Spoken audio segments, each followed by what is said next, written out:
Welcome, everybody, to the Cone of Shame Veterinary Podcast. I am your host, Dr. Andy Roark. Guys, we got a great one for you today. This is a really good conversation about making connections, especially across generations. My friend, Dr. Gary Marshall, who's the Vice President of AVMA, is here, and he is someone that I really look up to. Like, I'm thinking a lot about sort of what I want the last phase of my career to look like. I mean, I've got about 20 years left, and I just don't want to look back at the end and be like, I regret that I didn't do these things. And Gary is someone that when I look at him and where he is, I go, yeah, I think the legacy that Gary Marshall is going to leave is a legacy that I would be proud if I left a legacy like that. And so I want to learn more from him. And I kind of want to learn, like, how do you do this, Gary? Like, how do you connect with the younger generations of vets like you do? And how do you get people to care what you have to say? And how are you able to sort of share your wisdom the way that you are and really sort of get heard and to be seen as someone that younger doctors just gravitate to? How do you do that?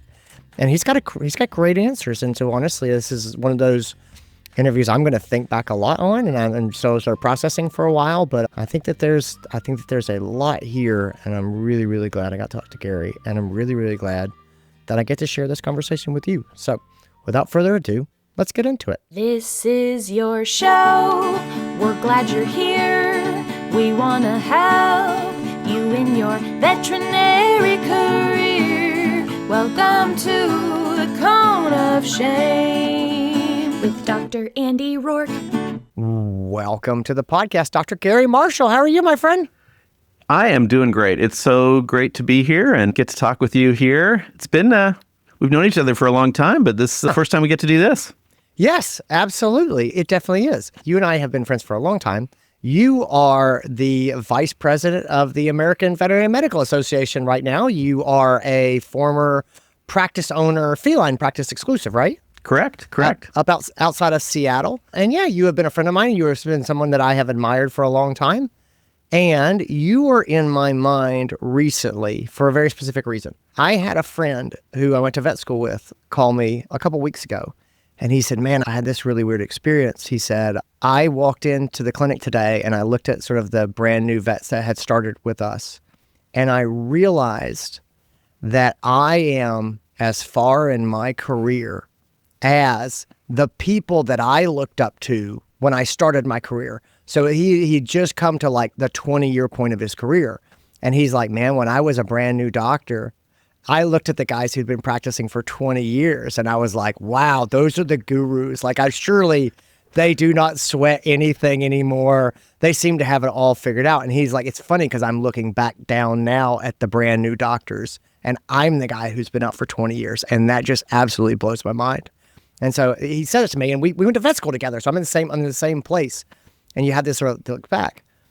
And at the same time, it's funny, I look around in our profession and just at the world in general, and I see this sort of intergenerational conflict. I see there's a lot of people who have had these long careers and they've done really great stuff, and they seem to be fighting with the next generation. You know what I mean? I think it's around, I don't know, there's, like, I don't know if it's sort of critiques of, the young vets should do it this way, or, the world was better when we did this. And I think, what a travesty, what a travesty to get to this point in your career and to have this wisdom and to have this knowledge and to not be able to sort of connect to the next generation or not be able to have this sort of positive relationship with them. And I see a lot of people who just kind of shake their fist at the younger generation, and the younger generation sort of shakes it back.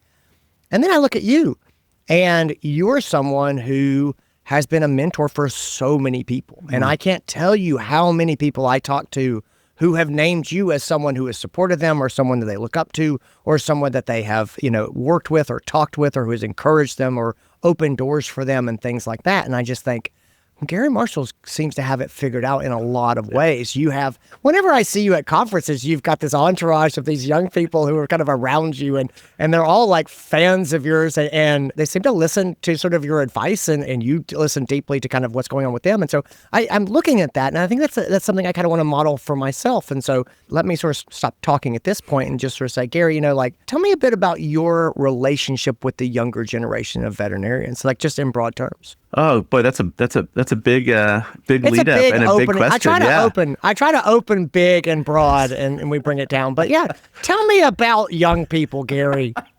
can I start back when I was a young person? Yes, and my please. mentorship experience then? Let's do it. I give it all up to like one mentor that before I ever got into vet school, he like gave me the time of day. And Okay. it was life-changing. And that mentor was Leo Bustad. He was the dean at Washington State University. He probably was the first person that said human-animal bond and did all the research on that and all kind of stuff. And he was at retirement age. He'd stepped down from being dean, but he was still teaching at Washington State University. And I was applying to veterinary school over and over again. And so I had time, and I took his class, and then he had me become his teaching assistant. And he didn't have to open doors for me. He didn't know if I'd ever get into vet school. He didn't know if I'd amount to anything, even just getting into the profession at all. And yet he, with everything else he was doing, world traveling, conferences, everybody's looking up to him, writing books, all that kind of stuff. He just like was checking in on me, and he was making sure that everything was going okay. He ended up, I think that's probably how I got in, is because I got a letter of recommendation from him finally. From the dean, that helps. Yeah. Yeah. And I've just kind of always, and there's been other mentors of his generation as well, but I've kind of always looked at that said, if these people can take the time and can put the energy into helping anybody else in any way along their path, it's like, that's the least I can do. And I've always loved that. And so that's what I wanted to do. And the part about like, tell me about young people today.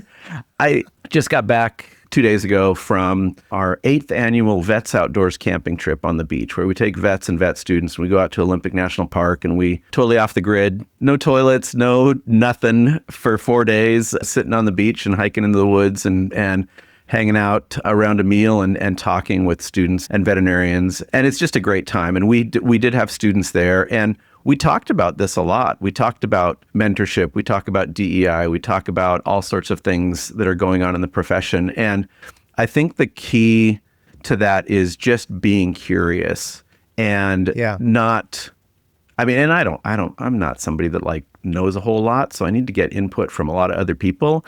And I'm around a lot of young people. And so that's the input I get from them. And I learn so much. And there's so much wisdom there. It's just different and a different perspective from, different lived experiences than we've had.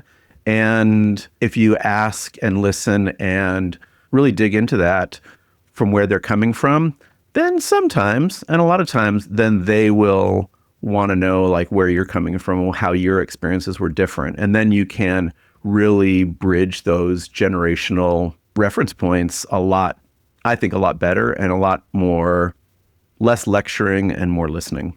So when you say we went camping, who is we? Is that an AVMA initiative? Is that Gary Marshall and his friends? Like, who is that? Yeah, 8 years ago, I had a vet student that was staying at our house, working at my clinic, because I was an adjunct professor for WSU. So we had students coming through our clinic. And she's from Minnesota. She'd never been to the Pacific Northwest before. So another vet student friend of mine said, well, we should show her around, show her the landscape. So we decided we were going to go out to the Olympic National Park and go camping. And I think that year we had like 6 or 8 people or something like that. And we just had a fantastic time. And it's like no screens, no nothing. And you just get to talk and get to know each other and hear what people's dreams and expectations are. And we've been doing it every year since. Some years we have 22. This year we had 18.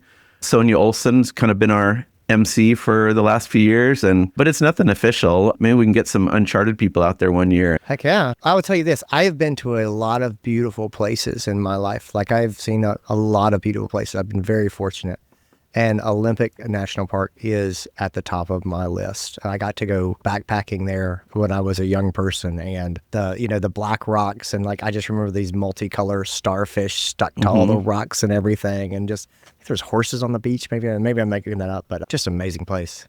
Yeah, no, it's great. It probably hasn't changed much because it's hiking in a couple miles and with all your stuff, and you're kind of landlocked in there, and only one trail in and out, and just hang out for a few days. And it's great. Talk to me more about kind of what it looks like to show curiosity. So I think one of the biggest challenges that I've ever seen with mentorship is we have so many wonderful people in vet medicine. I think there's so many people who want to give back.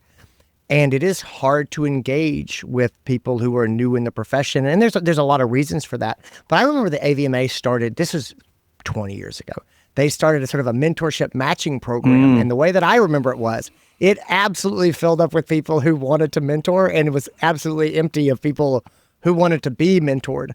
And I think that you almost uniquely have this way of sort of approaching people that kind of makes them want to open up to you or want to talk to you or want to sort of build this relationship with you. And I do believe when you say it's about curiosity, but like, what does that look like when you start to engage with the vet students, Gary? Like, what are the types of things that you get curious about? What do you ask them about? That's a good question. And I think maybe we might get into kind of what the difference between organized veterinary mentorship and organic veterinary mentorship at some point too, because there's some great organizations out there and they work differently, right? And And that was something when I became AVMA vice president, I was like, I love mentorship. I love being involved with the students and early career vets in the next generation, and wondering if that could happen in that realm at scale. And I don't know that it can, but I'm also, as I've been doing this a little while, I'm not sure that it needs to, because I think the one-on-one, and as that spreads like, ripples in a pond, is enough. And I think that's something that I've been learning over time, is that like individual connections, individual relationships for me are so much more important than broadcasting something to a big group, which is also super, super important and super valuable. And you reach out and people are learning, thinking, engaging tremendously, so many more people through you than ever will through me, but it's just a different medium, right? It's not the same thing at all. Yeah. And I think some of it's a little bit risky, because I mean, like this weekend, we had, students of color there. And I just ask them, it's like, hey, have you had mentors that look like you? And just kind of, as you get to know people, just digging into that part I think for me, the intention is like, I'm not going to be able to help these people. I can't do much for them. I'm just one guy, this and that. But I know a lot of people, and I've met a lot of people, and I've got those profiles, if you will, stored in those memory banks. So I really do look for, how can I connect this person with somebody else that's really focused on something that they're interested in, and then make that connection in the future. And it's not really, it's, in some degrees, it's a handoff. I'm not sure that that's anybody else's mentorship strategy, but that truly is something that I look to do, is how can I build networks one at a time. I really like this vision of mentorship, and I think you're probably right about the fact that it's probably not possible to scale this. Actually, like what you're talking about is making a real human connection with people, and I think we can do a lot of that. It doesn't happen on social media. I think you have to sit with the person. You have to sort of visit with them. I think that makes a lot of sense. I do think it can start on social media, though. Absolutely. There's so many people that just totally consume social media but don't interact with it, and so many people that you've had on your podcast that I listen to on the podcast, and it's like, oh man, that person is super, super interesting.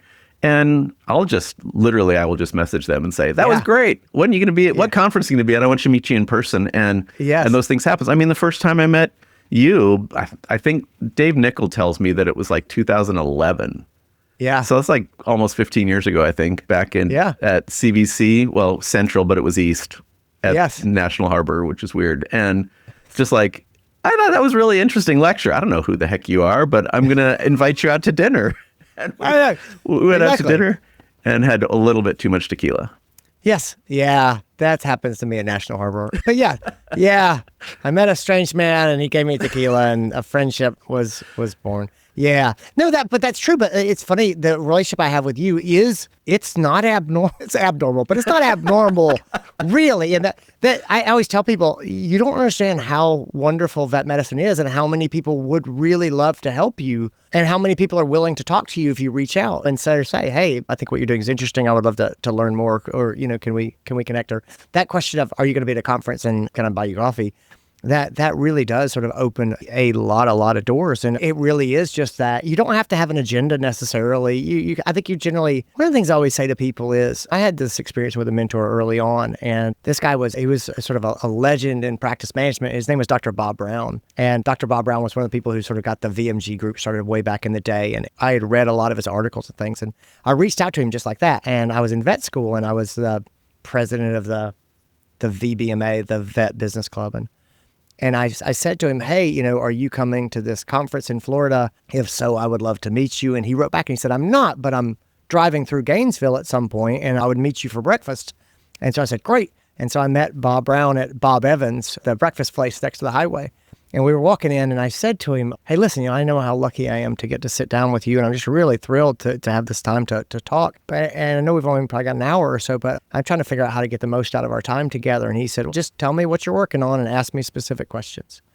And that's the best mentorship advice I ever got, was just tell me what you're working on. It's so hard to mentor somebody if you don't, it really has to be driven by them. I don't know where you want to go. And I'm like you. I was like, I know a lot of people, and I'm happy to introduce you, but I got to kind of know what you're trying to accomplish, or what you're excited about. And it's interesting how few people on the face of it seem to know what they're working on, or who feel willing to tell you about it. I don't know if people are insecure or what it is, but I don't know. Do you have thoughts on that? First of all, do you agree that people don't seem to necessarily often know where they're trying to go? And if so, what do you think that is?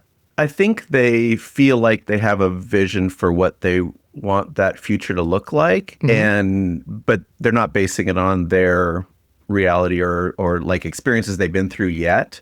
And so we all know so many, 2/3 of all the veterinary students you talk to, it says, I want to be a mixed animal practitioner. Yeah. And, totally. And then you start talking about okay, what does this look like to you? Because they want to live in a big city, and people bring their horses to the vet clinic and put them on the table, and so sometimes just defining that down and getting them in contact with people that are actually doing it can help them to. You don't want to burst their bubble or anything like that. No, and not at all. No. People can figure out how to do that, but they need to kind of see how that really works, and if that jives with what they want for their future. Can I do that close to my family? Is my partner going to be able to get a job there? All those types of things. And so as you get to know people, you can, and you learn what they're, I like, do you read much Atul Gawande? Not a lot. I've read Checklist Manifesto, but I think that's about it. So being mortal. Being as well. mortal. Yeah, I've read both of those. Yeah. So being mortal, that changed the way I practiced, and just asking those questions. What are your hopes and what are your fears? So you can kind of, I do that to clients as they're considering euthanasia, that kind of stuff. But I do that with students too. What do you hope to get out of this, and what are you scared of for the future? And once you know those boundaries or those limits, it makes it so much easier, because we put like you said, the old guys thinking this is the way it was when in my day, and it's totally a foreign language to them. But if you know what they want to get out of life and what they're scared of in life, you can really craft your help, your mentorship to them so much better. Well, it's funny you say that. So there's a writer named David Brooks, and he writes a column for the New York Times, and he's got a couple of books and everything. And he wrote this book called How to Know a Person. And I wish I liked his books more. I like his ideas a lot. His books of I always want to love the book, and I'm always like, oh, David, the idea is great. Anyway, How to Know a Person is actually a pretty good read. And it's just very much about the importance of sort of building relationships. And he has sort of a list of questions that he really likes that he's used to sort of build relationships. And one of them is, what would you do if you weren't afraid? And Gary, I've read that, and I memorized it. I remember the question.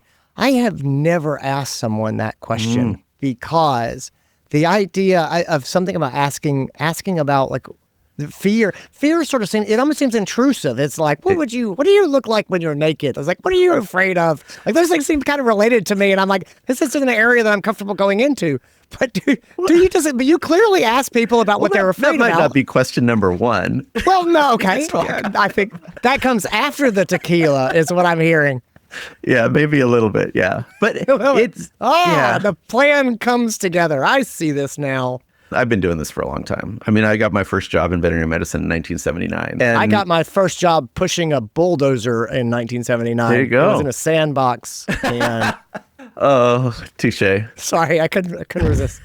Going back to like the mentees in this particular scenario and stuff like that, if somebody is going to reach out and start that connection and you start this process about learning that person and asking these questions, they're intimidated. Like I said, they look out on social media or they see the people that everybody's talking to and they think that they're some special person, but they're really not.